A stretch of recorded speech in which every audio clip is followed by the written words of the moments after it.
Imaginez qu'un jour vous trouviez une porte qui mène dans un autre monde et que tout objet ou compétence appris là-bas puisse être ramené ici.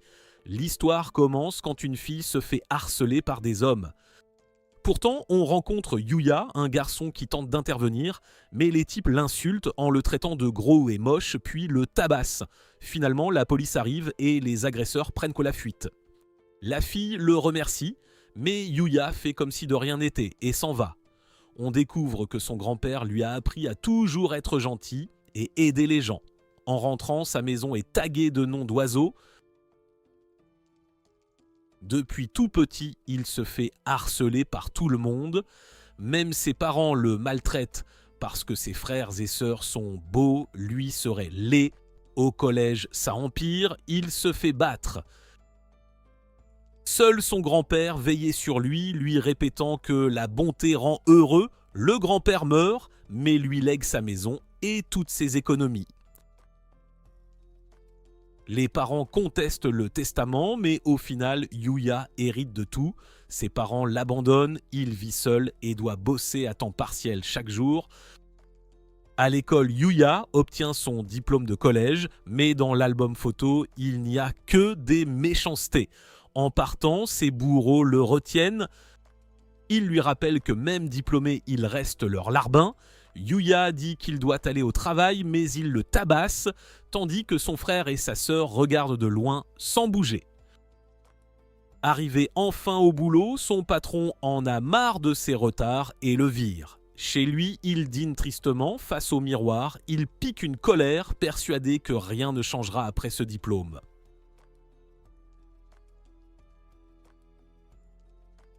Il frappe le mur qui s'ouvre soudain sur une pièce cachée. Des objets étranges s'y entassent et Yuya pense que ce sont des souvenirs de voyage de son grand-père. Il découvre une porte singulière. En l'ouvrant, elle donne sur une salle étrange. Il prend peur quand une notification apparaît. La porte est reliée à un autre monde. Plusieurs notifications lui expliquent les fonctions disponibles, comme stocker des objets et gérer qui peut utiliser la porte. Bien qu'il soit perdu avec toutes ces fonctions, il prend ça pour un jeu et va voir son statut, mais en le découvrant, il est anéanti. Toutes ses caractéristiques sont minuscules. Il scrute la pièce, regarde dehors et comprend qu'il est vraiment dans un autre monde. Sur la table, une note qu'il ne peut d'abord pas déchiffrer jusqu'à ce que sa compétence de langue lui vienne en aide. Il apprend que le propriétaire de la maison était un grand sage sur le point de mourir qui a légué la maison et tout son contenu à quiconque la trouverait. La maison est protégée par une magie que seul le propriétaire peut outrepasser. Il trouve une pile d'armes, mais en les examinant, il comprend qu'il s'agit d'objets d'exception, terriblement dangereux. Il jette un œil dehors et commence à manier son épée. Il trébuche, mais parvient à apprendre une compétence d'épée basique. Se disant que ça pourrait servir, Yuya s'entraîne avec chaque arme, découvrant des objets divins et gagnant plusieurs compétences. Pourtant, ses stats restent au niveau 1 et il se demande comment les monter. Il range les armes dans son stockage et tout à coup, un monstre attaque. Yuya panique, mais constate vite que la maison est protégée. Un ogre sanguinaire de niveau 300 frappe le mur magique, arrache un arbre pour tenter d'entrer, en vain. Yuya pense qu'il doit riposter, lance sa lance qui traverse le monstre et le tue d'un coup. La lance revient et le monstre disparaît en laissant tomber plusieurs objets. Soudain, Yuya atteint le niveau 100 et reste bouche bée en voyant ses nouvelles stats. Après avoir réparti tous ses points, il décide d'arrêter pour la journée et découvre une option de retrait qui convertit les objets en argent. Yuya, surpris, accepte volontiers. Cette nuit-là, son corps subit une transformation complète et au réveil, il se rend compte que ses vêtements ne lui vont plus.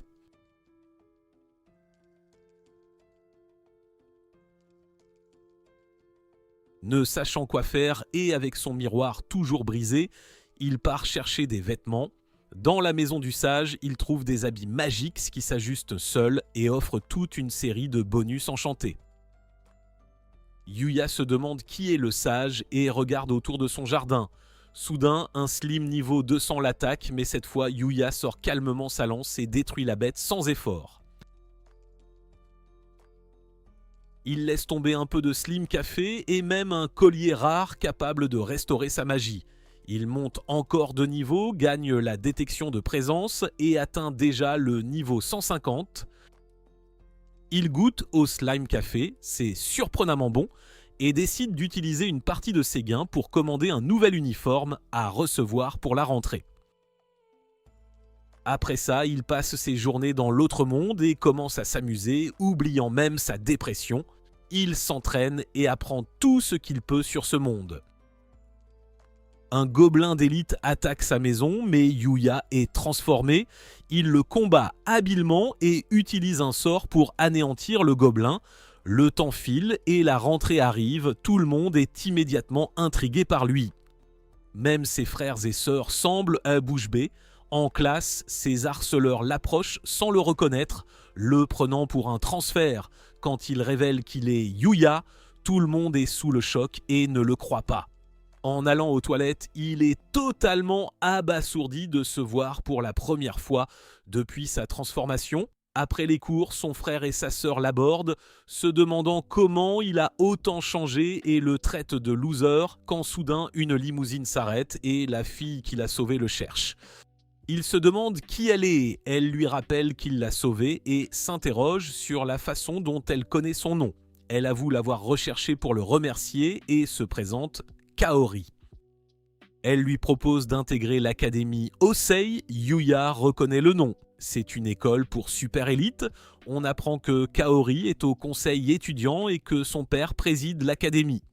Yuya est flatté par l'invitation mais doute de ses capacités, se jugeant pas assez brillant pour l'académie. Son frère intervient en demandant à y entrer, se vantant d'être supérieur à Yuya en études et en sport. Mais Kaori refuse, ils insultent Yuya alors qu'il est son héros et elle révèle qu'elle a déjà enquêté sur eux et connaît toutes leurs manigances contre lui. Elle lui dit que leur académie privilégie la personnalité plutôt que les notes, donc son inscription ne poserait pas de problème. Ses accompagnantes proposent de lui montrer l'école, elle l'attrape par le bras et s'en va pendant que ses frères et sœurs n'en reviennent pas. Ils arrivent à l'académie, une école réputée pleine d'élèves brillants. Ils rencontrent le président Tsukasa qui le remercie d'avoir sauvé sa fille. Yuya minimise, mais Kaori insiste. Il a été le seul à l'aider. Tsukasa lui propose d'intégrer l'école et offre même de payer sa scolarité en remerciement, mais Yuya hésite, persuadé qu'il n'y aura pas sa place parmi les génies habituels. Tsukasa explique que les génies sont juste des gens qui ont trouvé la bonne méthode pour travailler moins longtemps, tandis que Yuya pense que tout est question de talent. Tsukasa répond que chacun a ses dons et qu'avec des défis et du plaisir, il finira par les découvrir. Il est encore jeune. Il lui propose d'essayer l'école pour une journée. Une professeure, Sawada, entre et Tsukasa la présente comme une scientifique renommée dont les cours sont pourtant populaires et faciles à suivre. Yuya se prépare pour son premier cours, angoissé à l'idée d'être dépassé, mais se dit que ça ne peut pas être pire que son ancien bahut. On l'appelle, il se présente et tous les élèves semblent bouche bée. Ils redoutent leur jugement, mais en fait ils sont tous ébahis par son charme. Il s'assoit au fond, partage un livre avec la fille à côté qui reste un peu froide. Il craint déjà qu'elle le déteste. Kaori se demande s'il va réussir à s'intégrer et au fil du cours, Yuya trouve finalement la classe assez normale, sauf que les élèves sont bien plus dynamiques et impliqués. Pendant la pause, plusieurs élèves viennent le questionner « T'es un idole? T'as une copine ?» Jusqu'à ce qu'un élève, Ryo, les arrête et l'emmène déjeuner à la cantine.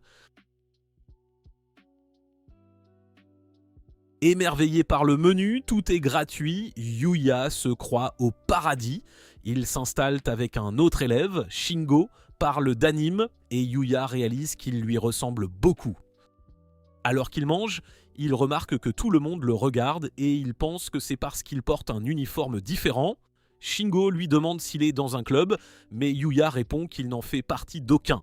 Ryo n'est pas non plus dans un club, mais parce qu'il excelle dans tous les sports et a du mal à n'en choisir qu'un. Shingo avoue faire partie du club de jeux vidéo, et Yuya s'étonne qu'il y ait des consoles bruyantes à l'école. Shingo assure que c'est ok tant qu'on ne joue pas en cours. En parlant jeux vidéo, Yuya se détend peu à peu avec eux. À la fin de la journée, il retrouve Tsukasa, avoue s'être bien amusé et décide de s'inscrire au lycée.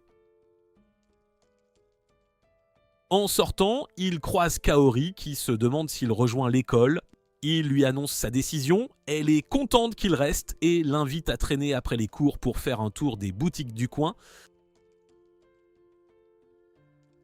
Yuya se demande si c'est là qu'elle traîne avec ses amis, mais elle avoue ne pas sortir souvent parce que les gens hésitent à cause de sa famille et surtout de son père. Elle ajoute toutefois que lui, il est différent. Yuya devient nerveux et propose d'aller à la crêperie. En voyant les prix, il est soulagé d'avoir encaissé des gains de l'autre monde. Il goûte les crêpes, Wartumu les crêpes, s'amuse Dieu bien et Yuya veut tester d'autres parfums. Soudain, il craint qu'en mangeant trop, il redevienne sa forme d'origine. Il demande à Kaori comment elle l'a reconnu malgré son apparence différente. Elle répond qu'il est un peu plus mince mais que ses yeux sont inchangés. Elle lui propose une bouchée de sa crêpe, vu qu'il voulait varier, il prend une bouchée un peu gêné. Elle comprend tout de suite son embarras et lui offre aussi une bouchée en retour. Elle accepte nerveusement, croque à son tour et quelques filles les regardent en se trouvant trop mignons ensemble. Plus tard dans la nuit, Yuya décide de retourner dans l'autre monde et enfile une armure complète. Il y entre et affronte les monstres qui apparaissent. Malgré la peur, il les abat et atteint le niveau 235, mais constate que sa montée en niveau est maintenant beaucoup plus lente. Il envisage donc de quitter sa maison pour chercher des monstres plus forts. En repensant à l'académie, Yuya veut un nouveau défi, mais alors qu'il franchit la porte, il entend soudain un cri. Il sort sa lance et se précipite vers le cri. Il découvre plusieurs soldats atrocement massacrés, puis un monstre, un général gobelin de niveau 200. Yuya sent le danger, mais aperçoit une fille derrière le monstre. Il lance sa lance, le gobelin la pare, puis Yuya fonce et lui écrase le crâne d'un coup de pied. Il se tourne vers la fille, mais elle lui crie qu'un autre gobelin est derrière lui. Il se fait projeter en arrière, plus fort et plus rapide, clairement. Pourtant, Yuya ne lâche pas, il mise sur ses autres atouts. Il utilise sa lance pour rebondir par-dessus le gobelin, sort son arc, pluie de flèches, puis dégainer l'épée pour le fendre en deux. Il s'assure que la fille va bien et se demande ce qu'il en est des autres humains ici, mais elle s'évanouit. Des hommes approchent, il active une invisibilité pour passer inaperçu. Des chevaliers viennent chercher la fille, on apprend qu'elle s'appelle Lexia et est princesse. De retour chez lui, Yuya repense à la scène, inquiet pour elle. Mais ayant vu des chevaliers, il se dit qu'elle devrait être en sécurité. En regardant sa chemise, il se dit aussi qu'avec l'argent gagné de l'autre monde, il devrait s'acheter des fringues. Au centre commercial, les gens le regardent passer, le prenant pour un acteur ou un mannequin. Sa chemise est enchantée pour rester propre, mais il veut varier un peu son look. Pendant ce temps, un réalisateur hurle sur un homme, le manager d'un mannequin nommé Sho qui n'est toujours pas arrivé pour le shoot. Le manager reçoit enfin un appel de Sho. Il est en chemin, le réalisateur fulmine. Sho manque de respect autant de toute l'équipe, surtout de Miu, la co-mannequin qui attend toute la matinée. Le thème du shooting est le couple, impossible sans lui. Le réalisateur hésite, tout le monde attend, alors il décide d'aller chercher un remplaçant dans le centre commercial. Perdu parmi tant d'options, Yuya est submergé. Des filles l'abordent, il craint une technique de vente, elles veulent en savoir plus sur lui et lui proposent de même de l'aider à faire du shopping. Il ne veut pas les blesser, alors il les refuse avec la plus grande politesse. Les filles restent bouche bée et s'emballent pour lui, mais Yuya se demande s'il a bien géré la situation. Le directeur peine à trouver un remplaçant, mais dit à son assistant qu'on ne lâche rien. Il croise Yuya et le directeur est persuadé que c'est lui. on l'approche et le directeur lui expose leurs problèmes. Yuya est nerveux, mais il pense à tous ceux qui comptent sur lui et finit par accepter d'être leur modèle. Il joue le petit ami pour le shooting, posant dans plusieurs tenues et attitudes. Le réalisateur lui demande d'être plus sexy. Yuya galère un peu à suivre, mais Miyu le rassure en lui disant qu'il se débrouille bien pour une première fois, et Yuya se laisse captiver par son regard. Elle le remercie de les avoir sauvés, et il remarque qu'elle se rapproche. Le réalisateur note que Yuya a l'air un peu raide.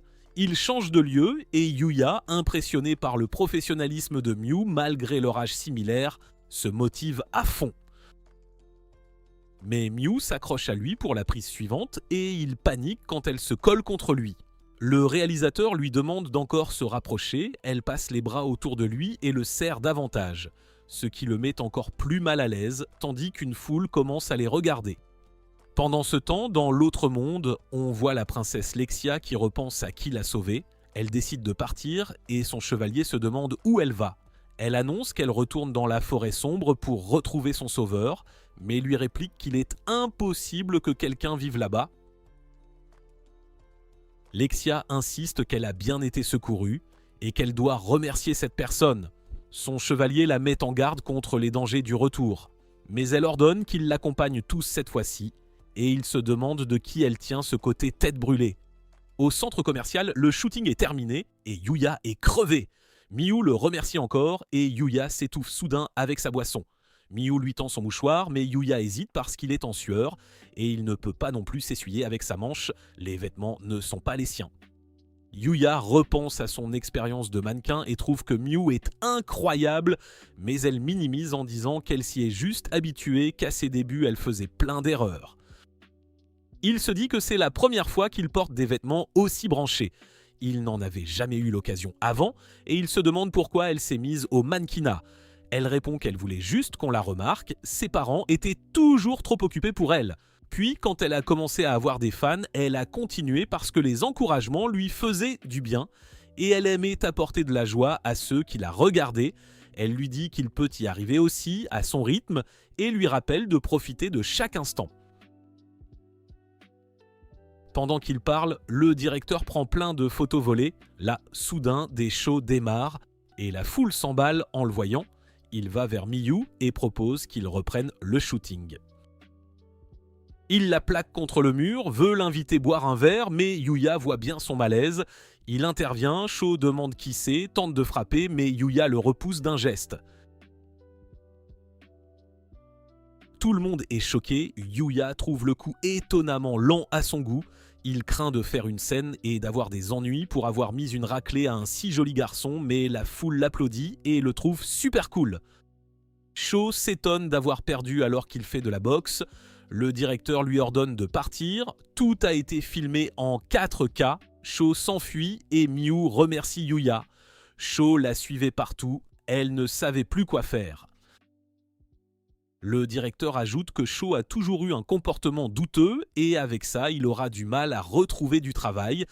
Il demande si Yuya voudrait continuer le mannequinat. Yuya le remercie pour l'opportunité d'avoir côtoyé des pros mais avoue qu'il ne se sent pas à la hauteur et refuse finalement. Le directeur respecte sa décision et comme ils ne peuvent pas le payer vu qu'il est amateur, il lui offre tous les vêtements du shooting en remerciement. Yuya pense que l'expérience suffit, mais le directeur rappelle qu'on doit être rémunéré quand on travaille, surtout après l'avoir sauvé, alors Yuya accepte. Miyu espère retravailler avec lui, il lui souhaite bonne chance. Dans la voiture après, le directeur regrette que Yuya n'ait pas voulu continuer, persuadé qu'il aurait fait une star. En regardant les photos, Miyu repense à quel point Yuya était différent et le réalisateur la voit rougir, alors il la taquine en insinuant qu'elle a le béguin pour lui. Yuya fait sa valise en rangeant tous ses nouveaux vêtements et on voit sa photo circuler partout. Les agences se demandent qui il peut bien être et on voit une productrice prête à tout pour le signer, ordonnant à son bras droit de le retrouver avant les autres. Voyant comment il a tenu tête à Miyu alors qu'il est encore amateur, elle décide de ne pas le laisser filer. Pendant ce temps, dans l'autre monde, On voit les chevaliers de Lexia lutter contre des gobelins. Les chevaliers peinent. Un gobelin surgit derrière elle, mais il est vaincu quand Yuya fait son entrée. Ils n'en reviennent pas de le voir et Yuya terrasse les gobelins comme si de rien n'était. Lexia est soulagée de constater qu'il est bien réel et Yuya achève les derniers ennemis. Il soigne l'un des chevaliers et Lexia s'approche pour lui dire qu'elle est venue dans la forêt noire parce qu'elle avait quelque chose à lui confier. Yuya se demande ce qu'elle veut et elle lui demande soudainement s'il veut l'épouser, ce qui choque tout le monde. Son chevalier s'étonne et lui rappelle sa position de princesse, disant qu'ils ne savent rien de Yuya. Mais Lexia insiste, ce fut le coup de foudre. Les deux commencent à se disputer, mais Yuya les interrompt en disant que la forêt est dangereuse et il les invite chez lui, ce qui les surprend, apprenant qu'il vit réellement dans la forêt. Ils en restent bouche bée devant sa maison et le chevalier se présente. Owen, capitaine des chevaliers d'Arcelia, tandis qu'il présente Lexia comme la première princesse d'Arcelia, deuxième héritière du trône. Elle le remercie de les avoir encore sauvés et Yuya s'inquiète de son comportement en apprenant qu'elle est princesse, mais il le rassure, ce n'est pas une visite officielle et lui reste leur sauveur. Yuya se présente, mais son nom leur paraît étrange et ils pensent qu'il vient peut-être d'un autre pays. Lexia s'imagine qu'il pourrait être un prince étranger, tandis qu'Owen redoute d'autres hypothèses. Owen explique qu'ils étaient venus le chercher parce que la première fois qu'il a sauvé Lexia, elle n'avait pas pu le remercier. Elle avoue qu'elle ne cesse de penser à lui depuis ce jour, que c'est la première fois qu'elle ressent ça, et elle le demande à nouveau en mariage. Yuya est dépassée et trouve la demande beaucoup trop soudaine, ce qui pousse la princesse à se dire que l'amour ne peut pas être si simple. En repensant à tous ses romans d'amour, elle croit que l'amour doit avoir des obstacles, que ce serait ennuyeux si tout allait bien, alors elle demande à commencer comme son ami. Yuya, nerveux en pensant à son passé, accepte d'être son ami. Owen ajoute qu'il y a une autre raison de leur visite. Le roi voudrait qu'ils viennent au palais pour le remercier en personne. Yuya hésite, mais Owen insiste que c'est un ordre royal et qu'il ne peut pas partir tant que Yuya n'a pas accepté, alors Yuya n'a d'autre choix que d'accepter l'invitation. Owen dit que le trajet prendra environ 5 jours en comptant le voyage. Yuya craint que ça n'interrompe le début de sa nouvelle école et demande à repousser, mais Owen lui répond qu'ils peuvent attendre quand il décidera d'y aller.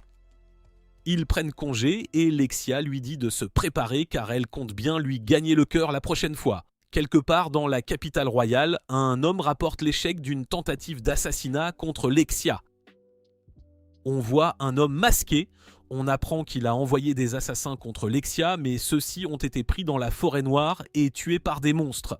Le masqué s'interroge sur le fait qu'elle soit revenue sans armes et gronde son subordonné de ne pas échouer à nouveau. Il enlève son masque, révélant un visage défiguré, et on découvre qu'il est d'une branche royale, jurant de se venger de Lexia. De retour chez Yuya, celui-ci marque sur son calendrier la date prévue pour voir le roi.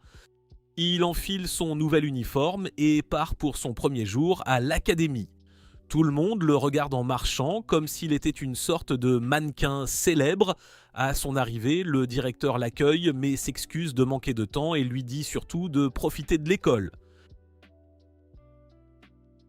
Yuya est présenté à la classe comme élève officiel.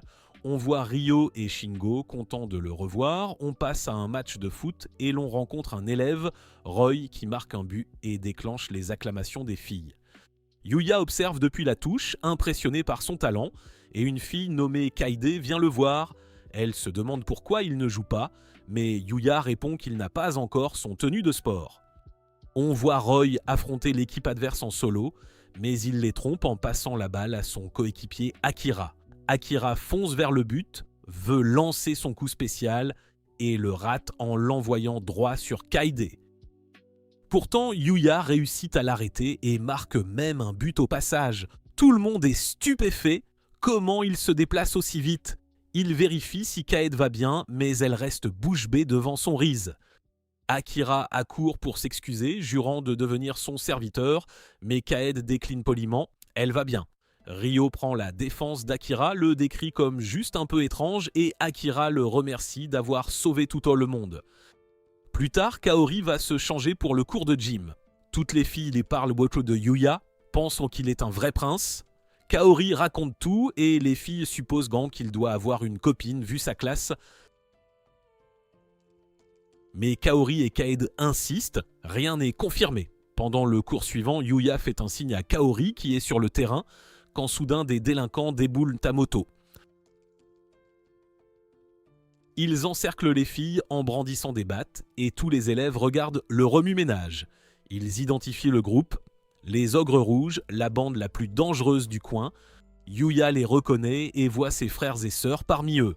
Kaori se demande ce qu'ils foutent à l'école et le frère de Yuya la pointe du doigt en disant que c'est la fille du directeur.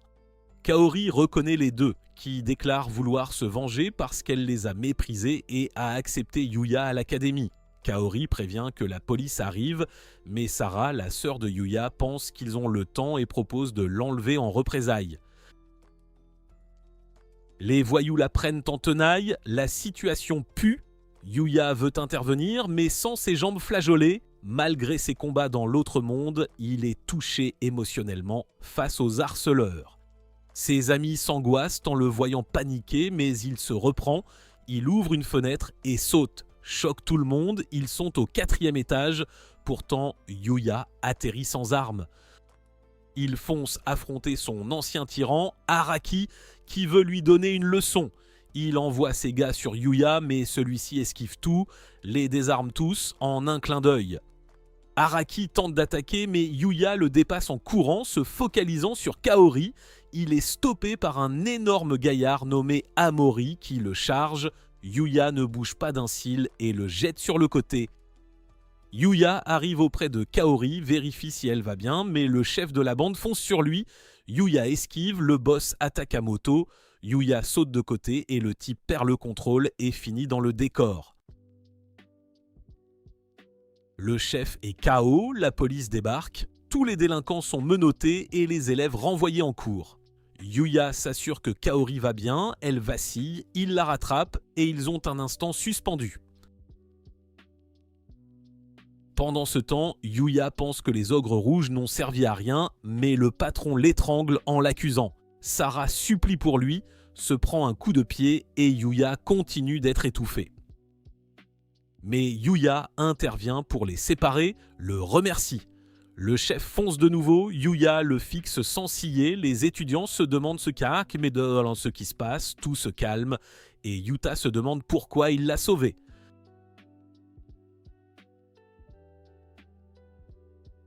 Yuya répond que malgré tout ce qu'ils lui ont fait, ce sont sa famille, il ne pouvait pas les abandonner. Son frère en pleurs le supplie de pardonner, s'excusant pour tout. Ses amis le rejoignent et il s'excuse pour les ennuis qu'il a causés. Tous sont ébahis, se demandant comment il a pu sauter par la fenêtre. Yuya part explorer l'autre monde, se rappelant l'avertissement d'Owen. La forêt noire est la région la plus dangereuse, avec des monstres capables de raser une ville. Il erre vers la maison de l'ancien sage, s'enfonce dans la forêt à la recherche d'adversaires plus coriaces quand il entend un cri et voit un chiot attaqué par un orc. Le chiot dégage une sombre lueur mais est trop faible pour se défendre. Yuya observe à distance et réalise que l'orc est un roi orc niveau 600, plus de 20 000 d'attaque. Yuya pense qu'il n'a aucune chance et renonce à intervenir.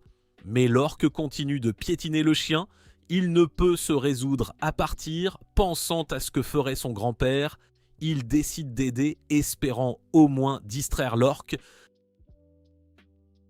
Il fonce dessus, mais le terrasse d'un seul tir et il se sent tout bête d'avoir mis si longtemps à se décider pour que ça se termine si facilement.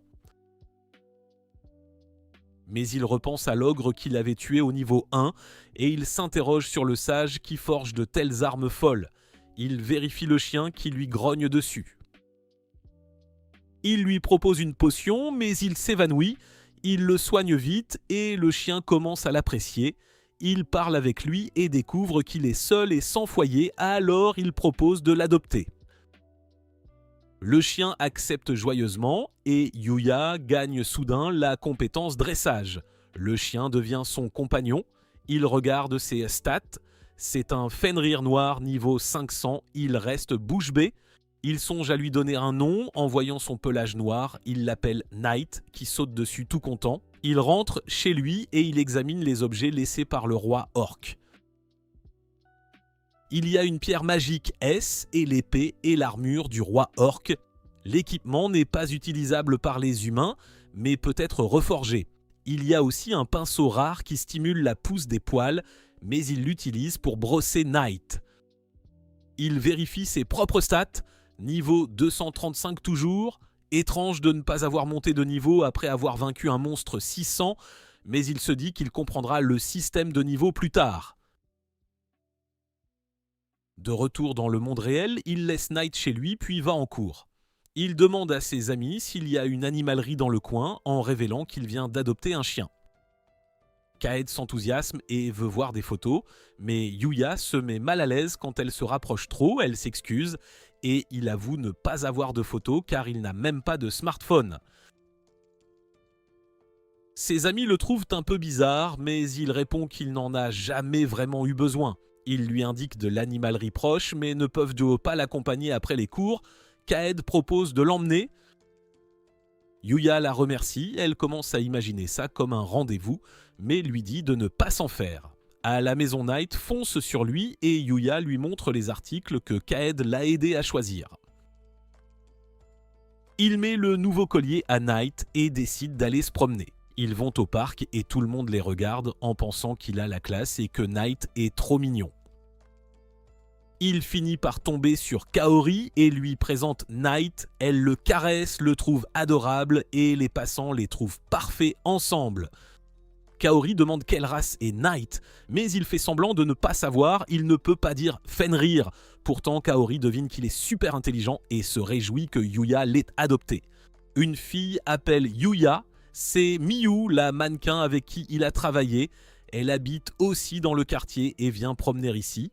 Yuya les présente et tout le monde s'émerveille de le voir avec une si jolie jeune femme. Ils attirent encore plus l'attention quand les gens reconnaissent Moot Miyu. Pour éviter un scandale, Miyu s'en va mais promet qu'elle espère bien le revoir. Après son départ, Kaori demande si Miyu est sa petite amie. Yuya, choqué, explique qu'ils ne se sont rencontrés qu'une fois et qu'elle serait bien trop bien pour lui.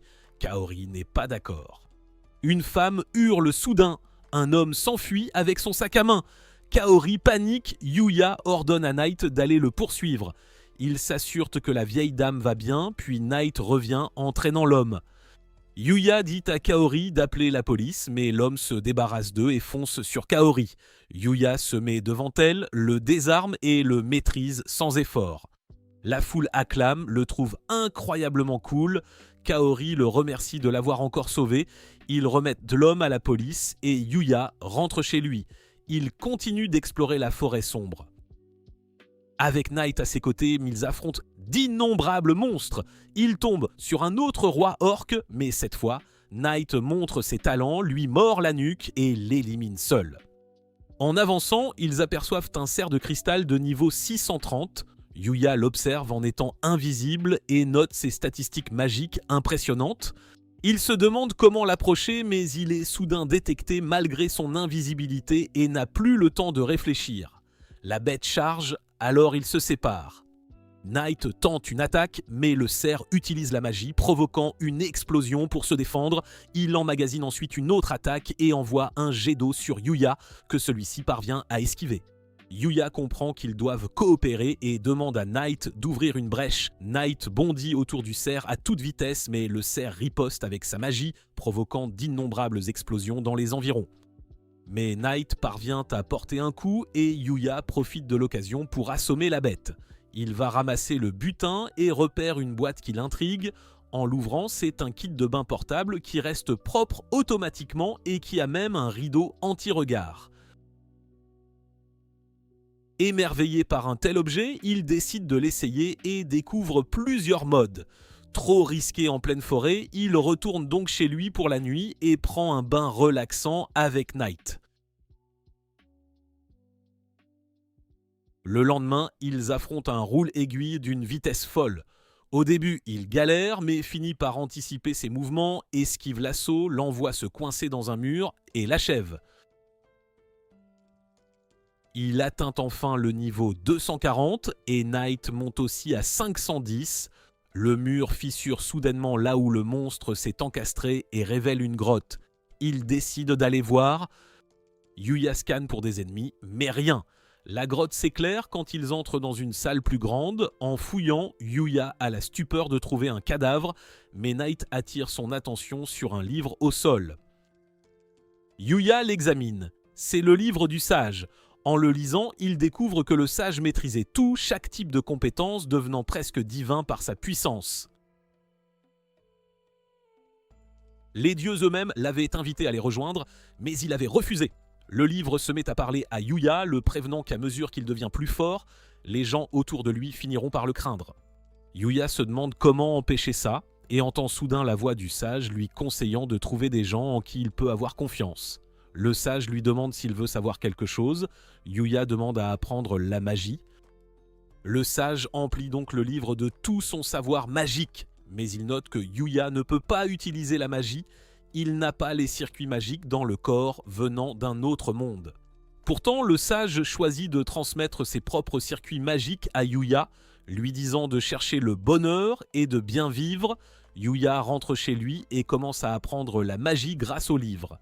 Il commence par sentir l'énergie magique autour de lui et apprend la manipulation d'énergie magique.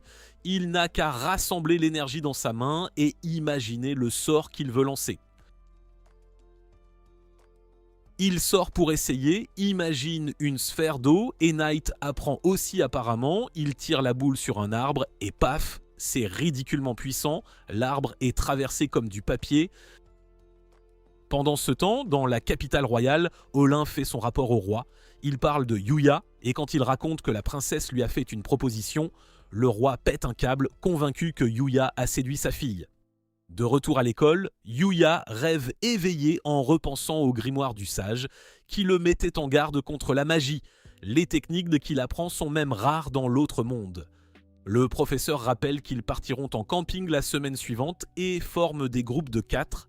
Yuya est mise avec Kaide, Akira et une fille nommée Rin. Kaide est tout excité pour la sortie, mais Yuya avoue ne pas avoir de matériel. Kaide propose d'aller faire des emplettes, direction le centre commercial où Shingo est étonné de voir Kaori les rejoindre. Ryo n'en revient pas que Yuya soit amie avec Kaori. La plupart la trouvent intimidante du fait qu'elle est la fille du directeur, mais elle leur dit simplement de la voir comme une élève normale. Yuya se demande où est Akira. Shingo explique qu'il n'a pas pu venir. Ils entrent et aident Yuya à choisir un sac à dos, puis décident de traîner et finissent de par aller à la salle d'arcade. Shingo s'excite en voyant son perso favori dans une machine à pince, mais avoue être nul. Yuya tente sa chance, utilise son détecter faiblesse, trouve le point vulnérable et rafle la figurine du premier coup. Kaide lui demande de lui gagner un chat. Il réutilise son talent et l'obtient facilement, puis empoche des lots pour tous. Kaori avoue que c'était sa première fois en arcade et le remercie pour les cadeaux. Les filles partent en faire du shopping de fringues, les gars prennent une pause et vont au café. Yuya savoure ce premier vrai moment entre amis quand une alarme sonne. On annonce un incendie et il faut évacuer. Yuya s'inquiète pour les filles, pensant que le feu est peut-être plus près d'elle. Arrivé à l'escalier, il demande à un homme s'il a vu ses amis et Ryo reçoit un appel de Kaide. Elles sont toujours coincées à l'étage. Yuya monte les escaliers en courant, pensant à ses amis, et atteint l'origine du feu. Les sprinklers ne suffisent pas, alors il se dit qu'il est temps d'utiliser sa magie. Il enveloppe son corps d'une couche d'eau et traverse les flammes. On voit les filles inconscientes à cause de la fumée. Yuya se précipite vers elles et arrive juste à temps, se demandant s'il reste d'autres personnes. Il active son pouvoir de détection pour scanner le bâtiment. Apparemment, elles sont les seules. Il protège les filles avec sa magie, mais le feu repart de plus belle et il craint qu'elles ne s'en sortent pas. Dehors, Ryo et Shingo observent et préviennent les pompiers que leurs amis sont à l'intérieur, mais il n'y a rien à faire tant que l'incendie n'est pas maîtrisé. Yuya cherche une sortie quand le toit s'effondre et, en esquivant, Kaori laisse tomber le cadeau qu'il lui a offert. Il se retrouve devant une impasse et comprend qu'il n'y a pas d'autre issue.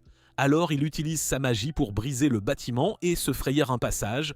Tout tremble, mais Yuya parvient à sortir avec les filles.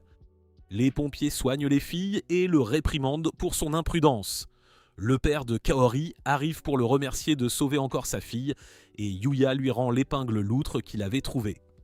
Kaori serre son père dans ses bras, Yuya songe à ce qu'est une vraie famille et réalise qu'il n'en a pas vraiment, mais en rentrant Night court vers lui et il comprend qu'ils sont une famille. Yuya réfléchit à d'autres usages de la magie, se rappeler que la magie n'est que la matérialisation de son imagination, et il imagine voyager, se concentre sur sa destination et ouvre un portail qui l'emmène au cœur d'une forêt sombre. Il est enthousiaste que ça fonctionne, mais constate qu'il ne peut apparemment y aller que dans des lieux qu'il a déjà visités. Il se dit toutefois qu'il pourra s'en servir pour rentrer nourrir Night, même pendant les voyages scolaires. Ils en profitent pour explorer encore et découvrent une grotte peuplée de gobelins. Mais sa légendaire épée les écrase. Il récupère plein d'objets rares qu'il range grâce à son pouvoir de stockage et il trouve que leur travail d'équipe avec Night s'améliore. Ils quittent la grotte, Yuya propose de s'arrêter pour la journée mais Night est triste et veut continuer. Yuya répond qu'il doit rentrer se préparer pour le voyage scolaire et soudain, Night prend la poudre d'escampette. Yuya le suit et Night semble détecter quelque chose devant, alors Yuya active son invisibilité pour avancer prudemment et tombe sur une fille blessée entourée de gobelins. Yuya veut la sauver mais Night le retient. Le gobelin d'élite abat un arbre, des fils gênent l'attaque et la fille frappe, coupant le bras du gobelin. Yuya s'interroge sur ses fils quand les gobelins sautent sur elle.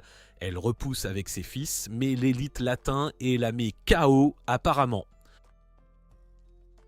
À l'approche du gobelin, Yuya surgit et, avec Night, élimine les gobelins, mais une horde arrive, alors Yuya utilise son fouet divin qui enchaîne et écrase tout d'un coup.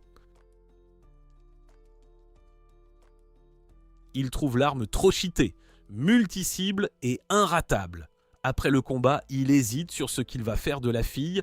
Il pense la ramener chez lui, mais Night n'est pas d'accord. Il ne veut pas la laisser, mais elle se réveille en sursaut, surprise d'être portée, puis tombe. Yuya lui propose son breuvage guérisseur qui soigne instantanément toutes ses blessures. La fille, étonnée de l'effet, veut savoir qui il est. Yuya se présente et présente Night, mais Night se montre hostile envers elle, ce qui intrigue Yuya. On apprend que la fille s'appelle Luna, elle s'entraînait en forêt, surprise par le gobelin d'élite, et s'est retrouvée en difficulté. Elle demande ce qui leur est arrivé, et Yuya répond qu'il les a éliminés. Elle demande ce qu'il fait dans la forêt, il dit qu'il s'entraînait aussi, ce qui la surprend. Comme c'est lui qui l'a porté, Luna s'excuse d'être toute crasseuse et en sueur, mais Yuya la rassure. Elle cherche une rivière pour se rincer. Yuya sort sa baignoire portable et monte la garde dehors. Luna n'en revient pas d'un objet si rare. Il explique l'avoir obtenu d'un cerf de cristal et elle est impressionnée.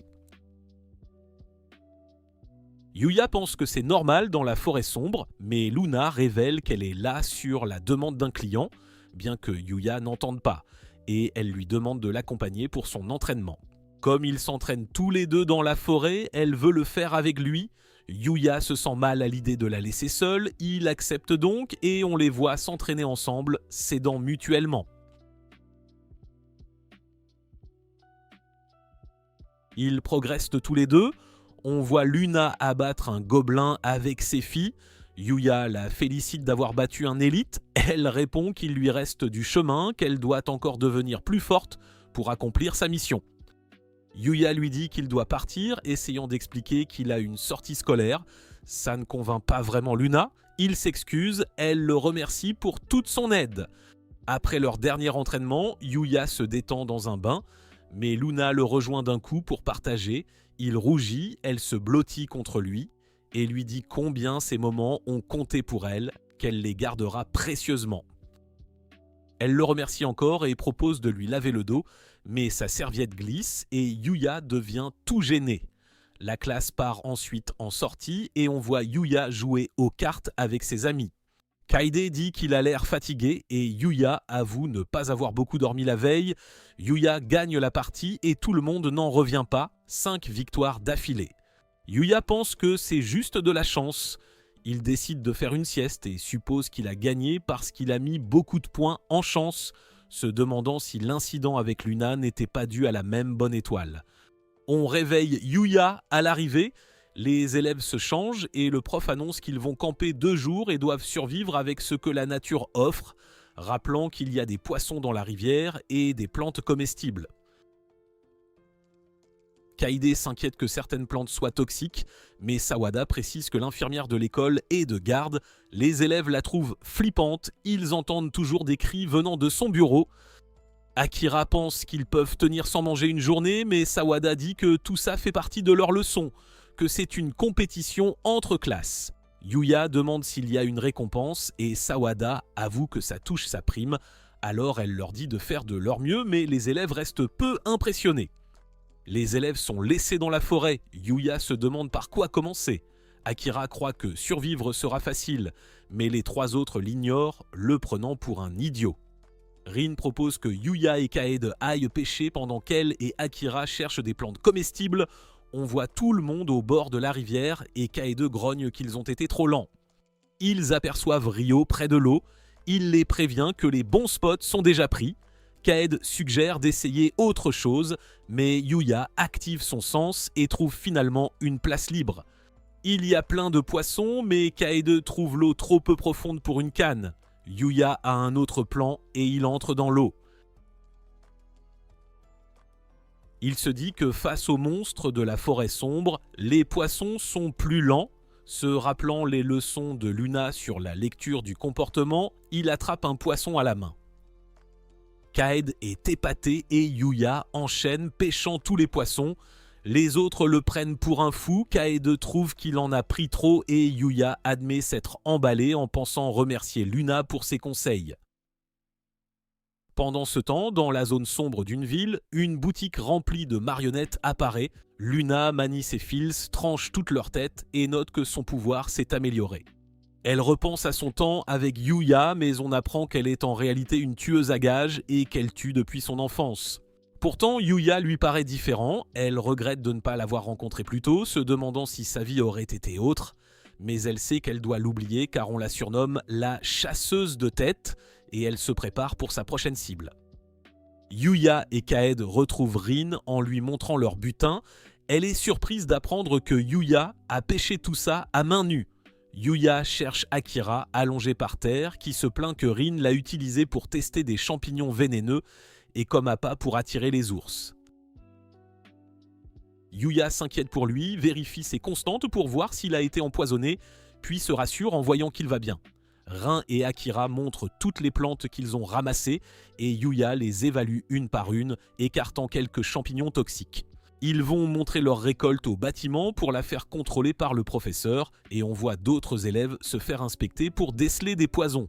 Yuya croise Kaori qui lui demande comment va son équipe. Ils discutent de leur ressenti sur l'expérience jusqu'à ce que l'équipe de Kaori l'appelle. Akira est surpris de leur complicité et envie secrètement d'être plus comme Yuya. L'équipe montre sa prise à Sawada qui les félicite d'être la première à rapporter autant de nourriture comestible. Elle s'enthousiasme pour sa prime, mais précise qu'ils seront aussi notés sur leur cuisine. Elle demande qui compte cuisiner et tous regardent Yuya. Sawada l'encourage en lui disant que sa prime dépend de lui, mais Yuya pense qu'elle pourrait quand même être un peu moins transparente sur ses motivations. Yuya commence à préparer le repas grâce à ses années seul et à la cuisine dans l'autre monde. Il parvient à concocter un plat assez impressionnant. L'équipe attaque et Yuya attend leur réaction quand Sawada arrive un peu éméchée, surprise par ce qu'il mange. Elle goûte, elle aussi. Yuya stresse en attendant leur avis, mais tout le monde trouve le plat incroyable. Sawada avoue que même si l'école a des chefs de premier ordre, sa cuisine est meilleure, se demandant comment c'est possible. Yuya repense qu'il n'a cuisiné que pour lui-même quand il était seul, mais il est heureux de voir les autres se régaler. Après le repas, Sawada lui demande de l'épouser, ce qui choque tout le monde. Elle explique qu'elle ne sait ni cuisiner ni faire le ménage parce qu'elle était obnubilée par ses recherches et n'a jamais eu de relation. Après avoir goûté sa cuisine, elle le trouve parfait et lui demande de l'épouser et de prendre soin d'elle. Tout le monde lui dit que c'est une mauvaise idée, Kaede allant jusqu'à traiter Yuya d'incapable. Cela fait douter Yuya de sa valeur, mais Sawada insiste pour l'épouser et dit qu'elle l'attendra.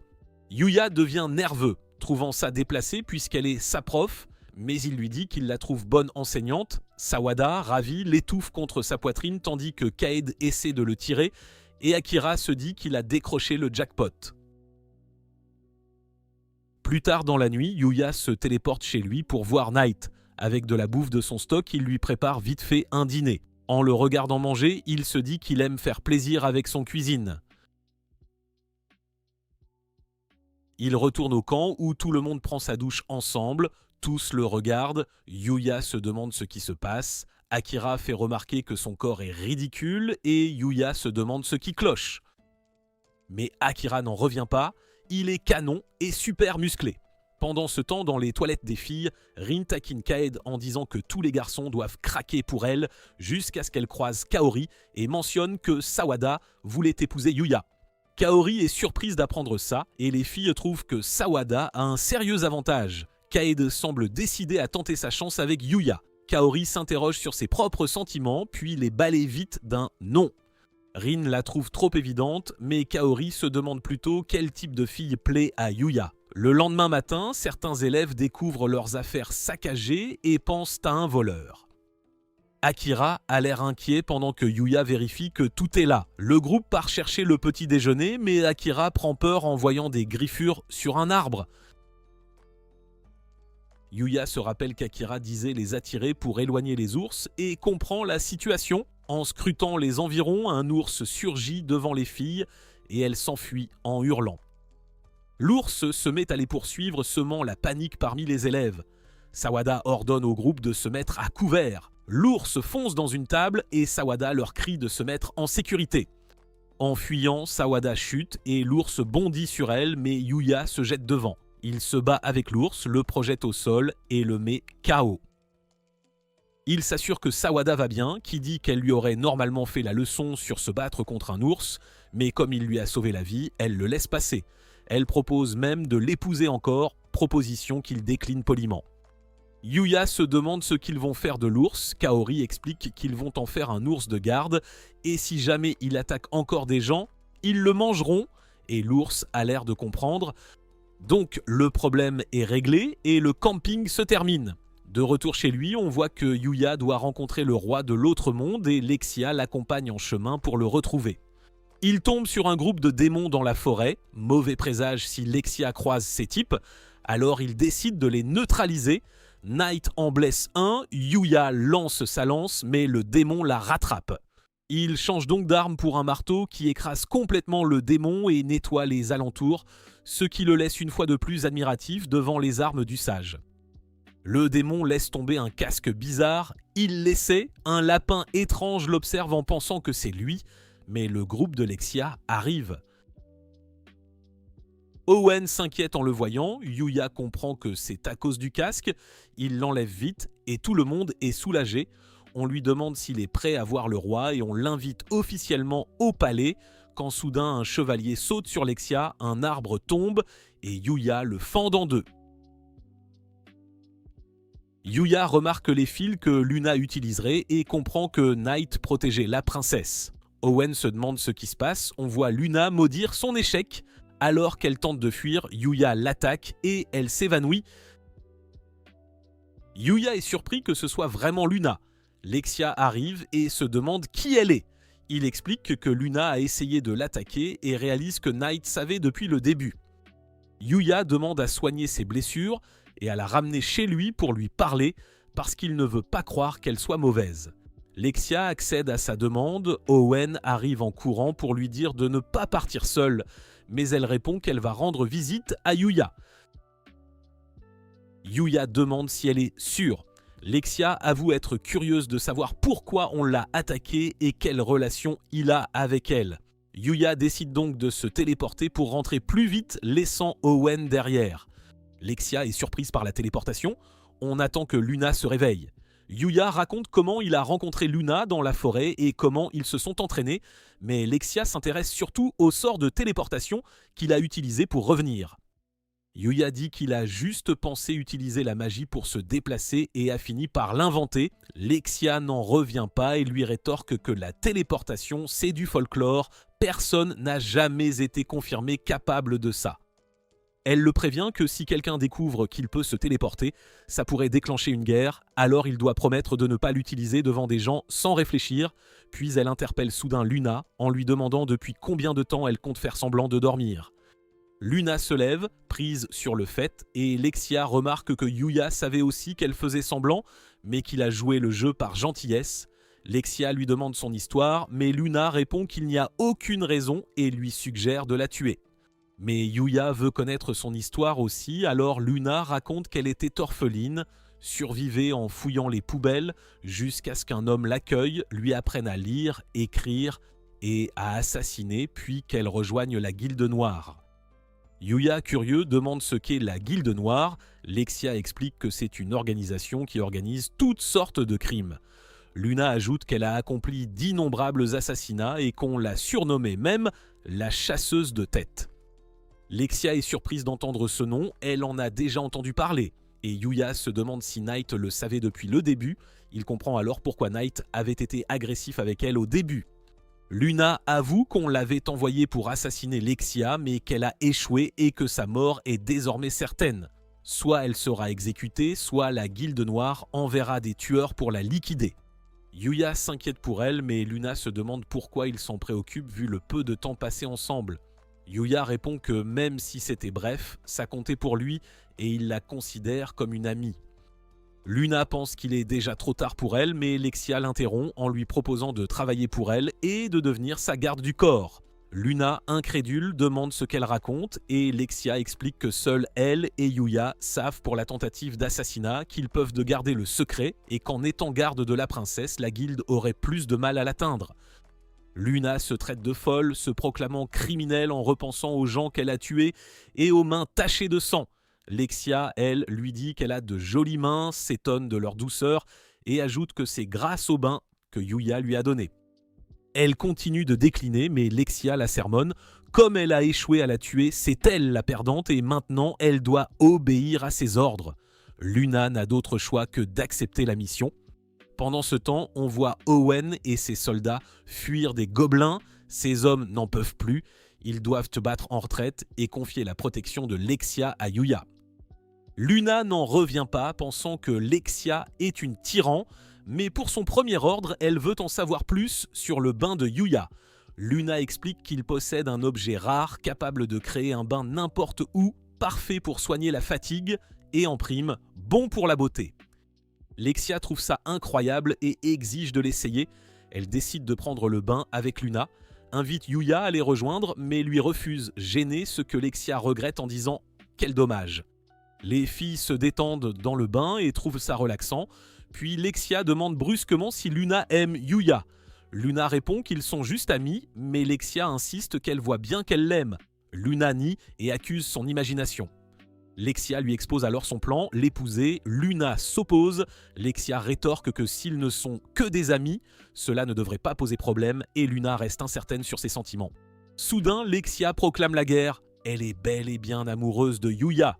Donc elles vont se battre pour lui et celle qui l'épousera sera la gagnante. Luna, confuse, finit par accepter en imaginant Yuya emporté par quelqu'un d'autre. Elle veut le garder pour elle et Lexia décrète qu'à partir de maintenant, Luna sera à la fois sa garde et sa rivale. Après le bain, Yuya propose de préparer le dîner. Lexia se porte volontaire pour cuisiner mais peine à couper une simple pomme de terre, perd son couteau et manque de provoquer un accident. Yuya finit par cuisiner à sa place. Les filles trouvent le repas délicieux. Lexia le complimente et Luna, jalouse, demande à Yuya de la nourrir en prétextant qu'elle a du mal à bouger à cause de blessures encore fraîches. Yuya, se rappelant la force de son coup, accepte. Pendant qu'elle mange, Luna lance un sourire à Lexia qui, jalouse, exige aussi qu'on la nourrisse. Yuya dit qu'elle n'est pas blessée, mais Lexia use de son autorité princière pour lui ordonner de le faire. Il n'a pas le choix. La nuit, les filles dorment ensemble et Yuya, épuisé, trouve que c'était un bon moment. Le lendemain, il retrouve Towen et sa troupe et Yuya s'excuse de l'avoir laissé derrière. Il présente à nouveau Night à ses compagnons. Owen le remercie d'avoir sauvé Lexia la veille, puis s'interroge sur l'identité de Luna. Lexia explique crûment qu'elle était une assassine venue la tuer, mais qu'elle travaillera désormais comme sa garde. Tout le monde est abasourdi, et Luna n'en revient pas d'avoir craché son secret si vite. Owen la cerne aussitôt, mais Lexia lui ordonne de se calmer. Il refuse, méfiant, jusqu'à ce que Lexia rappelle qu'ils ont dormi ensemble. Si Luna voulait la tuer, ce serait déjà fait. Owen finit par céder à contre-cœur en précisant qu'ils la surveilleront. Yuya les interrompt brusquement. Il ne peut plus les accompagner au palais. Ils ont perdu une journée de route en restant à la maison. Il n'a pas le temps de faire le voyage maintenant. Il doit retourner à l'école. Owen lui conseille de revenir quand il en aura l'occasion et lui indique la route vers un village où il trouvera des indications pour la capitale. Lexia lui fait ses adieux en le priant de revenir vite. Luna subitement se jette sur Yuya, l'embrasse et le remercie pour tout. Lexia, dévastée, exige de revenir pour l'embrasser elle aussi, mais Anne fait semblant de ne pas entendre et poursuit son chemin. Yuya repense au baiser, se demande si elle l'aime, puis prend un bain pour se détendre. Il découvre soudain une créature qui s'est faufilée et reçoit une notification. Il vient de la dompter. La créature paraît perplexe mais sans contente et Yuya pense consulter ses statistiques.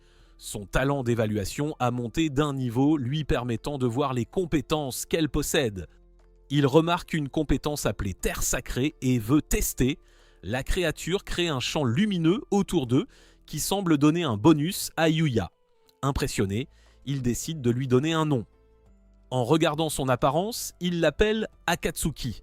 Night lui rappelle l'heure et Yuya fonce à l'école où, en cours, Sawada annonce une compétition de bal dont les résultats toucheront sa prime. Elle exhorte la classe à donner le meilleur d'elle-même. Le premier événement, c'est le foot et la classe se divise en deux équipes.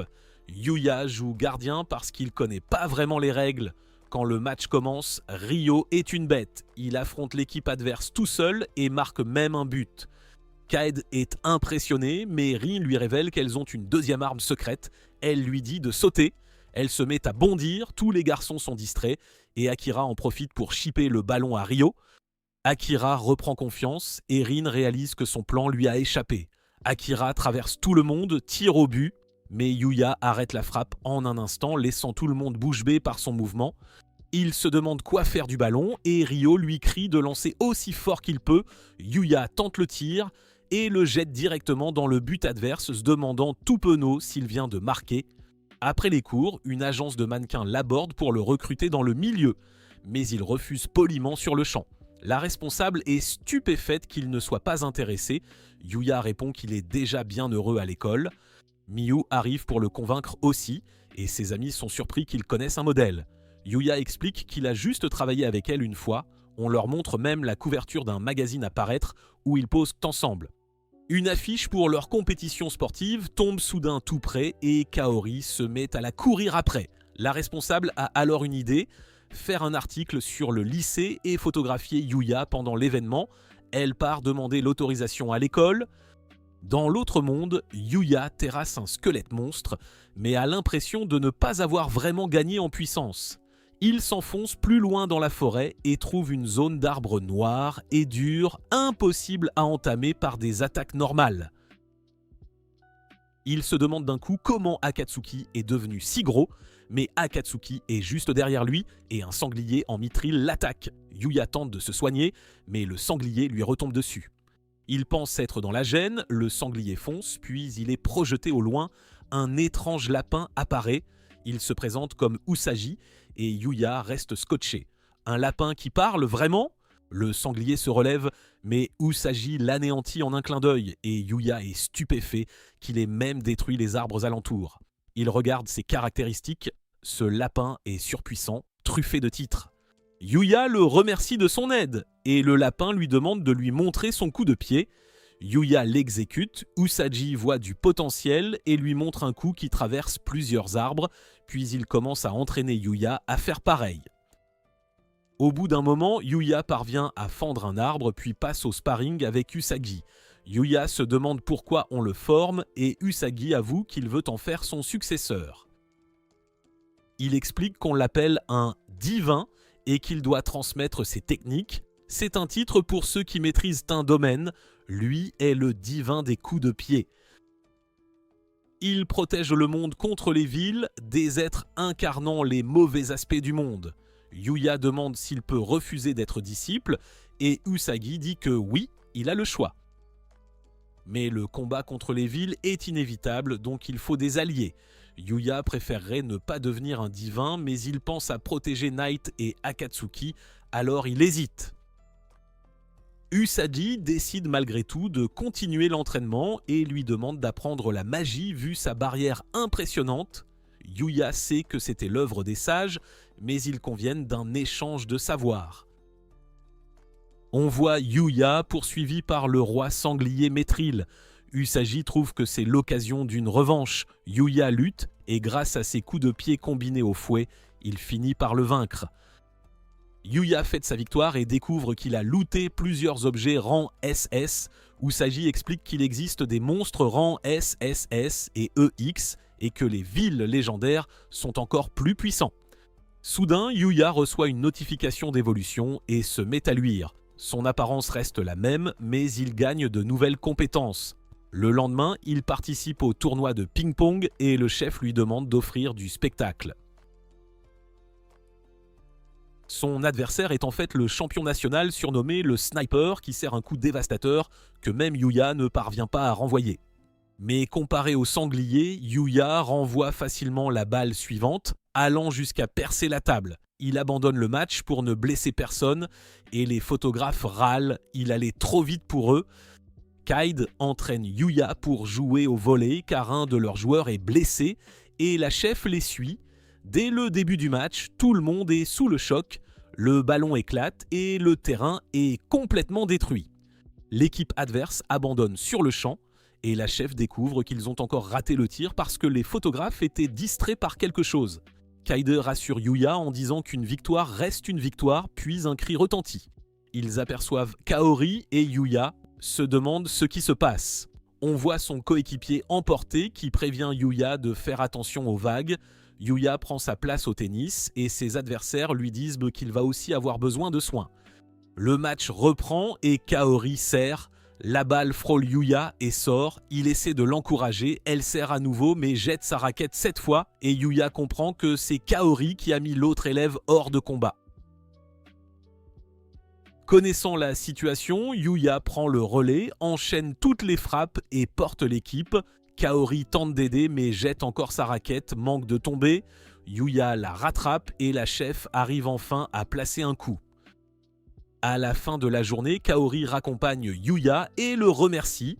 Elle veut l'inviter à manger, mais Yuya répond qu'il est déjà heureux d'être avec elle. Inutile de le remercier, sauf que Kaori l'embrasse sur le cou. Pendant ce temps, on voit Usagi se battre contre une des villes. Il se défend avec de la magie et la fille est surprise parce qu'il n'aurait pas dû pouvoir utiliser des pouvoirs. Il remercie Yuya de lui avoir appris et la fille revoit ses priorités. Yuya devient une menace plus grande, elle part donc le chercher pour s'occuper de lui en premier. La chef de l'agence feuillette le prochain numéro et jubile devant toutes les photos de Yuya. Elle se dit que le magazine va cartonner, mais sa subordonnée craint que toutes les autres agences s'intéressent à Yuya. La chef, elle, n'est pas inquiète, elle a visiblement un plan pour faire en sorte que Yuya ne puisse pas refuser de les rejoindre. De retour chez Yuya, lui et Kaori révisent ensemble. Yuya la remercie pour l'aide en maths, elle répond que ce n'est rien puisqu'il lui apprend aussi l'anglais et Yuya attribue plutôt ça à sa bonne compréhension des langues qui rend l'anglais facile. Dans un flashback, on les voit rentrer ensemble, leurs examens approchent, Yuya s'inquiète de ses notes et Kaori, étonné qu'il ait des faiblesses, avoue que c'est elle qui a proposé de réviser ensemble. Elle rencontre Akatsuki pour la première fois et trouve ces deux animaux trop mignons en train de dormir. Elle demande où sont les toilettes et après son départ, Yuya se demande si elle saura les retrouver. Kaori se retrouve devant la porte vers l'autre monde, Yuya la suit. Elle dit s'être sentie appelée par la porte et Yuya, nerveux, lui explique qu'elle mène à un autre monde et lui propose d'y glisser la main. Sa main bute contre une barrière, Yuya explique que seuls les gens qui l'autorisent peuvent passer. Kaori s'interroge sur l'autre monde et il lui montre que c'est un monde de monstres et de magie en faisant quelques tours. Kaori est stupéfaite. Yuya précise que c'est grâce à cet autre monde qu'il a appris des compétences, ce qui lui a permis d'affronter les voyous qui attaquaient l'école et de sauver tout le monde lors de l'incendie au grand magasin. Kaori trouve ça incroyable. Yuya propose de la faire visiter l'autre monde, prend sa main et il traverse. Elle est surprise qu'il y ait vraiment un autre monde et il lui dit que Night et Akatsuki viennent de là. Il explique que Night est un Fenrir, un peu comme un loup, et qu'Akatsuki ressemble à un cochon, ce qui blesse Akatsuki. Puis la fenêtre de statut de Kaori apparaît. Ici, les capacités se voient en stats. Il est surpris de voir que ses stats de départ sont bien plus élevés que les siennes, se rappelant qu'il n'avait qu'un point partout. Il raconte comment il a monté de niveau ici et que son apparence a complètement changé, donnant l'impression d'avoir triché, sinon il n'aurait pas été accepté. Mais Kaori change de sujet et veut explorer davantage. Yuya prévient que c'est dangereux hors de la barrière de sa maison, mais promet une autre visite. Elle lui fait promettre en entrecroisant les petits doigts. Il lui demande de garder son secret, créant une complicité qui la rapproche. Pendant ce temps, à la capitale, Lexia rentre au palais et le roi s'interroge sur l'absence de Yuya avec eux. Owen explique qu'ils ont dû changer leur plan et le roi soupçonne que tout cela a un rapport avec Luna. Luna avoue aussitôt avoir tenté d'assassiner Lexia. Le roi saisit son épée pour la condamner, fond sur elle, puis s'arrête, admirant sa finesse. Elle a neutralisé ses bras en comprenant que sa lame traverse tout ce qui l'arrête. Lexia fulmine contre son père, lui disant que c'était son choix de la prendre comme garde et qu'elle le haïra s'il la blesse. Le roi, anéanti, finit par reconnaître Luna comme l'une des gardes de sa fille. Après quoi, le roi interroge Owen sur Luna. Celui-ci raconte qu'on l'appelait chasseuse de tête de la Guilde des Ténèbres. Le roi demande le lien avec Yuya et Owen explique que c'est Yuya qui l'a capturée et ramenée chez lui avec Lexia. Mais à l'idée que Lexia ait passé la nuit chez un homme, le roi part en furie, jurant de couper Yuya en deux. Owen assure que rien n'est arrivé, mais le roi rétorque qu'on ne peut en être sûr s'il n'était pas là. Pendant ce temps, on retrouve l'homme masqué qui a tenté de tuer Lexia. C'est en fait le premier prince Rhaegar. Son subordonné lui rapporte qu'un noble influent a engagé Luna pour l'assassinat, mais Yuya a tout gâché et elle est même devenue garde de Lexia. Le subordonné ajoute que Yuya a été invité au palais, ce qui donne une idée à Rhaegar. Il remet à son homme son arme secrète, une barrière magique de scellement capable de neutraliser toute magie dans son périmètre. Elle rendra impuissants les mages qui gardent le roi, et alors il ne restera à gérer que Owen et Luna. Son homme craint qu'il ne soit démasqué si le plan échoue, mais Rhaegar pense qu'on pourra faire porter le chapeau à Yuya lors de sa visite. Yuya obtient un jour de congé supplémentaire après la compétition de l'Académie, prévoit d'aller à la capitale, mais d'abord s'occupe des champs, abat un monstre mouton qui lâche plusieurs objets, dont une literie rare qui offre magiquement le meilleur sommeil. En route vers la ville voisine, Yuya découvre, surpris, qu'il y a des filles-chats dans ce monde. Il va à la guilde pour troquer, n'ayant pas d'argent ici. Le maître trouve son nom étrange et ne reconnaît pas d'où il vient. Yuya explique qu'il vient d'une petite île et le maître, à son allure, le prend pour un noble. Yuya jure qu'il est juste un gars ordinaire, mais le maître a du mal à le croire. Il se demande ce qu'il veut vendre et reste bouche bée en voyant la compétence boîte d'objets de Yuya. Yuya sort une poignée de piments et le maître est immédiatement ébahi par leur éclat. Il les examine et dit que c'est la meilleure qualité qu'il ait vue, alors que Yuya pense que ce sont juste des piments moyens du coin. Le maître propose d'acheter le tout pour 100 pièces d'or et Yuya se demande si c'est beaucoup, avouant qu'il ignore la valeur de la monnaie du royaume. Le maître explique qu'une famille moyenne peut vivre confortablement avec 5 pièces d'or par an, donc 100 pièces suffirait pour 20 ans. Le maître lui donne aussi une carte de guilde servant d'identité et Yuya demande comment rejoindre la capitale. Le maître lui parle de la diligence qui y va directement et arrivé là, Yuya est stupéfait par la foule. Akatsuki pointe vers le palais et Yuya commence à s'inquiéter, craignant d'être hors de son élément. Il se rend au palais et est reçu par Owen qui lui dit qu'ils vont tout droit voir le roi, ce qui panique Yuya, mais Owen le rassure en disant que c'est seulement une audience informelle. On voit Lexia et Luna attendre dans la salle et Yuya rend hommage au roi. Ce dernier évoque aussitôt que Lexia lui a fait une proposition et s'emballe, accusant Yuya d'avoir séduit sa fille, mais Owen parvient à le calmer. Le roi n'est pas impressionné parce que Yuya n'a apporté aucun cadeau pour Lexia, alors Yuya sort prestement l'ensemble de literie qu'il a obtenu des moutons. Lexia est flattée, mais cela met le roi en colère qui croit qu'il tente de séduire sa fille sous ses yeux. Olin essaie d'intervenir en expliquant que Yuya ignore leurs coutumes et Yuya se demande ce qui se passe. Lexia précise qu'offrir de la literie signifie vouloir épouser la personne et partager son lit. Yuya réalise qu'il a fait une gaffe et le roi s'apprête à le faire abattre quand ils sont soudain attaqués par des assassins. Le roi ordonne aux gardes de tirer, mais l'un d'eux active la barrière magique du plafond, arrêtant les flèches. Les assassins attaquent, mais Yuya les met à terre, et avec Chevalier, il s'en débarrasse facilement. Lexia se blottit contre lui en le complimentant. Luna devient jalouse et essaie de l'éloigner pendant que le roi fusille Yuya du regard. Owen repère un emblème sur l'un des tueurs et ils comprennent que le prince aîné Rhaegar est derrière l'attaque. La nouvelle circule parmi les gardes et le roi s'est depuis retranché dans sa chambre. Yuya se demande quoi faire, on voit qu'Owen lui a demandé de garder Lexia en sécurité. Il va la chercher, hésite à entrer dans sa chambre, mais Lexia surgit et propose de faire le tour de la capitale puisque c'est sa première fois ici. Luna lui rappelle sa situation, mais Lexia raisonne que si son frère envoie d'autres assassins, il trahirait sa propre position. Luna approuve tout en sachant que Lexia cherche surtout à sortir. Luna dit qu'elle devrait rester au château et qu'elle pourrait montrer la ville à Yuya, mais Lexia refuse, ne voulant pas les laisser seuls. Owen propose alors de faire le guide pendant qu'elle reste au château, mais les deux filles déclinent. Finalement, les deux filles partent tandis qu'Owen les observe de loin. Lexia veut montrer les bijouteries à Yuya, Luna a d'autres idées et les deux se disputent à qui aura sa compagnie. Elles provoquent un remue-ménage, les passants les regardent en se disant que Yuya doit être quelque noble, flanqué de deux beautés. Il parcourt la ville et Yuya s'intéresse à la guilde des aventuriers. Il explique qu'il s'est inscrit à la guilde des marchands en route vers la capitale.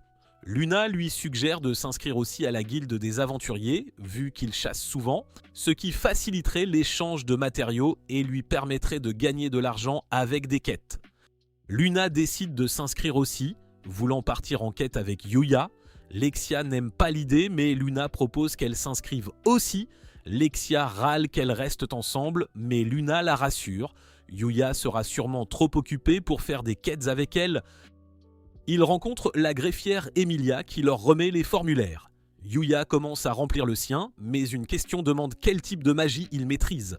Il se rappelle que le sage lui a dit que les gens ici ne sont pas très avancés en magie, alors il décide de ne pas dire qu'il maîtrise tous les types, ni la téléportation. Il note juste vent, feu et eau. La question suivante porte sur la puissance magique. Emilia explique qu'ils utilisent une boule de cristal pour mesurer l'énergie magique. Yuya demande pourquoi ils ne regardent pas la fenêtre de statut et Emilia répond que la plupart des aventuriers cachent leurs stats, donc on vérifie pour éviter les mensonges. Luna mesure son énergie, la boule s'illumine en jaune et elle ajoute qu'elle n'a jamais été très douée en magie. Quand Yuya mesure la sienne, tout le monde est choqué. La boule explose. Emilia pense à une erreur et le refait, mais le résultat est le même. Yuya s'excuse et se demande s'il doit payer, mais Emilia le rassure, tout va bien. En lisant leurs fiches, Emilia est stupéfaite de voir qu'il peut utiliser 3 types de magie. Yuya s'inquiète et Emilia explique que maîtriser 3 éléments le rapproche des personnages de leur conte de fées.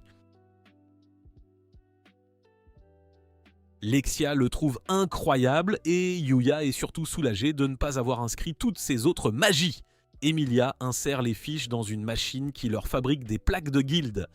Emilia précise que, en tant que nouveaux aventuriers, ils débutent au rang F. Yuya demande s'il y a des quotas de quêtes. Emilia dit qu'ils vont à leur rythme, mais prévient que pour les cueillettes, il faut faire attention à ne pas trop ramasser pour que la plante repousse. Ils vont voir le tableau des quêtes en se demandant par quoi commencer quand soudain une femme, Glenda, s'approche de Yuya. Elle veut faire équipe après l'avoir vue briser la boule, mais les filles tentent de la repousser, disant qu'elle a trop bu. La femme s'en va en espérant revoir Yuya. Lexia reconsidère l'idée d'entrer dans la guilde, jurant de le protéger des autres femmes, mais Luna lui rappelle d'abord Owen, qui a déjà du mal à la gérer. Ils partent sur le terrain et leur première mission est de ramasser des herbes. Yuya est surpris que son sens de détection lui donne même les instructions de cueillette. Luna galère à ne pas abîmer les racines et Lexia est juste heureuse de s'éloigner un peu de tout. Elle propose un concours avec Luna pour voir qui cueillera les plantes les plus précieuses et la gagnante aura droit à un rendez-vous avec Yuya pour toute la journée, mais Owen leur rappelle de ne pas surpiller la zone. Ils partent tous chercher, laissant Yuya seul.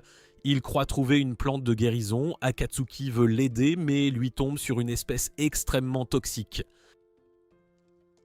Les filles reviennent avec leurs herbes, Yuya commence à les examiner quand Owen déboule en annonçant qu'on a localisé le premier prince et qu'il a besoin de l'aide de Yuya.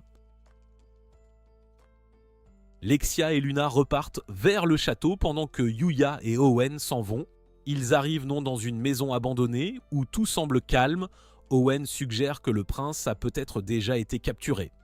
Mais en entrant pour vérifier, un couteau frappe un des soldats. Il trouve que le prince menaçant la vie d'un garde et Yuya envoie Knight qui parvient à le sauver. Owen le cerne en ordonnant qu'il se rende, mais le prince refuse et les attaque. Soudain, il menace de se tuer, se croyant indigne. Owen est perdu et Yuya fonce pour l'en empêcher. Le prince tente d'attaquer Yuya mais se retrouve projeté au sol. Owen remercie Yuya et ils se préparent à embarquer le prince quand une énorme explosion fait voler la maison en éclats. Le prince est soulagé de revoir la fille du flacon. Elle analyse la situation et conclut qu'il a échoué, qu'il n'est donc plus utile.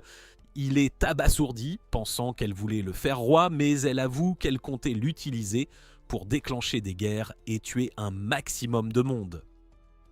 Le prince comprend qu'on l'a dupé et la fille s'apprête à l'achever. Owen veut intervenir, mais une flèche le transperce. Yuya cherche d'où vient ce projectile tandis qu'elle les inonde de flèches. Owen se demande ce qu'elle veut vraiment. La fille révèle qu'elle vise l'éradication de l'humanité. Les chevaliers peinent sous la pluie de traits et elle semble même prédire leurs mouvements. La fille s'apprête à les éliminer, mais Yuya chasse toutes les flèches d'un souffle magique. Olin le remercie de les avoir sauvés et la fille réalise que c'est bien Yuya qu'elle recherchait. Elle veut l'affronter, mais elle réalise qu'elle a déjà trop puisé dans ses forces, alors elle décide de battre en retraite pour l'instant. Le prince est emmené et Yuya reste perplexe quant à l'identité de la jeune fille. Rhaegar est amené devant le roi. Les gardes lui retirent de masques et vêtements, révélant un corps balafré. Lexia a du mal à soutenir son regard. On découvre qu'elle est à l'origine de ses blessures, ayant un jour perdu le contrôle de sa magie et l'ayant blessée.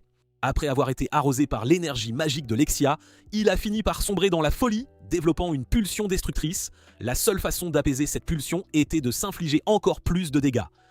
Il reproche au roi de ne pas l'avoir aidé et même de l'avoir isolé du public parce qu'il n'était plus apte à être premier prince.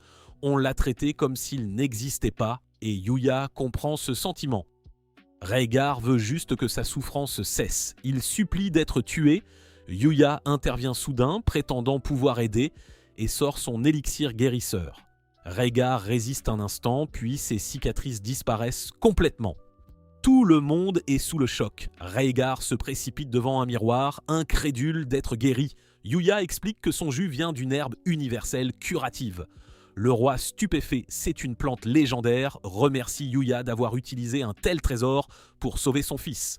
Mais Yuya le rassure. Pas de panique, il la cultive lui-même dans son jardin. Rhaegar éclate de rire, convaincu qu'avec tout ça, il a juste gagné un sursis avant la sentence. Lexia s'interroge sur les crimes commis. Le roi affirme qu'il a tenté plusieurs fois de tuer quelqu'un. Lexia, désireuse d'apaiser les choses, déclare que puisque la victime est elle choisit de le pardonner. Le roi rétorque que ce n'est pas si simple. Rhaegar l'a aussi attaqué. Mais Lexia insiste pour qu'on lui accorde le pardon et le roi finit par céder.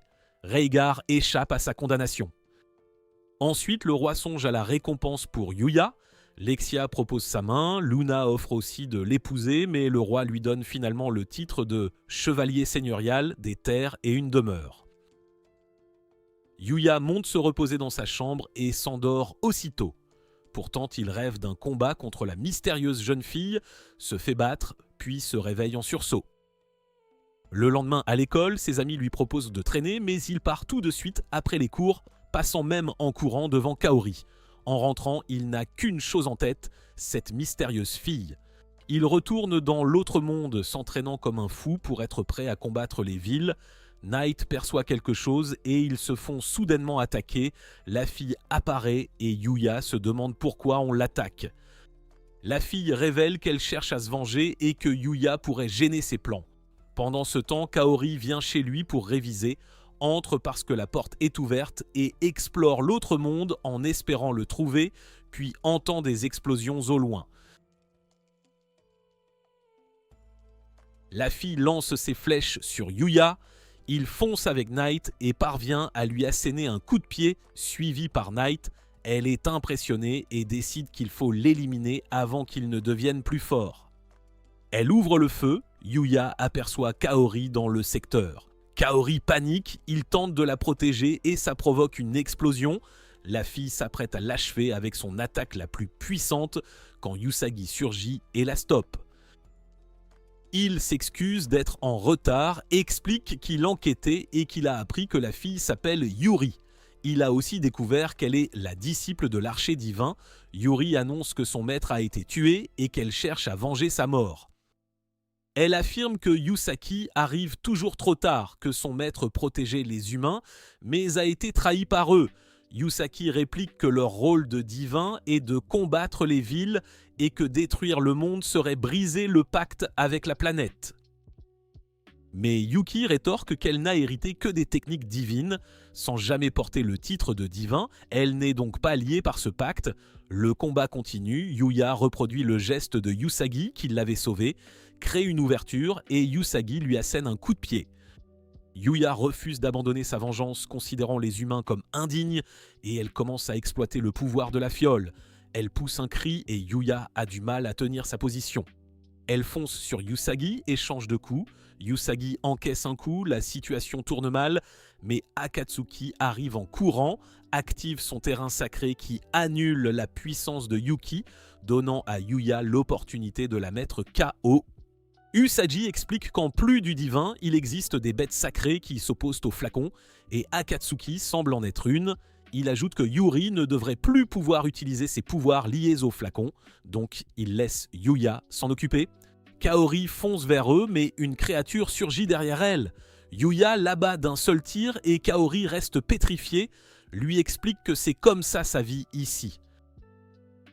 Il se demande si elle a peur de le voir tuer devant elle, avoue avoir monté de niveau dans ce monde en se croyant un tricheur et pensant qu'elle ne l'aimerait pas sinon, elle le rassure. Non, tu n'as pas changé depuis la première fois où tu m'as sauvé. Tu as toujours été gentil et je t'ai aimé dès cette rencontre. Mais la série s'arrête là pour l'instant. N'oubliez pas de liker et de vous abonner à la chaîne. Merci d'avoir regardé, à la prochaine.